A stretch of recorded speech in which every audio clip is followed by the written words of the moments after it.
তাহলে লা ইলাহা ইল্লাল্লাহ এর অর্থ কি? যে আমরা লা ইলাহা ইল্লাল্লাহ পড়লেই জান্নাত যাব।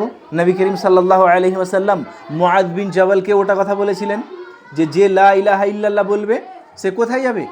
জান্নাতে যাবে। তো লা ইলাহা ইল্লাল্লাহ এর আসল অর্থ কি? তো যদি আমরা শুধু অর্থ বুঝি তাহলে তো আমি এইভাবে বলবো যে লা ইলাহা ইল্লাল্লাহ এর মানে লা মা'বুদা হাক্কুন ইল্লাল্লাহ, মানে আল্লাহ রাব্বুল আলামিন ছাড়া প্রকৃত মা'বুদ উপাসক কেউ নেই। এর মানে আমরাকে শুধু ইবাদত করতে হবে, উপাসনা করতে হবে আল্লাহ রাব্বুল আলামিনের।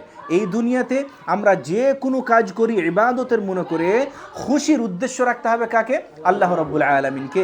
আমরা যা কিছু চাইবো কার কাছে? আল্লাহ রাব্বুল আলামিনের কাছে। আমরা মাথা নত করব কার কাছে? আল্লাহ রাব্বুল আলামিনের কাছে। আমরা জবাহ করব কার উদ্দেশ্যে? আল্লাহ রাব্বুল আলামিনের উদ্দেশ্যে। এটাই হচ্ছে লা ইলাহা ইল্লাল্লাহ।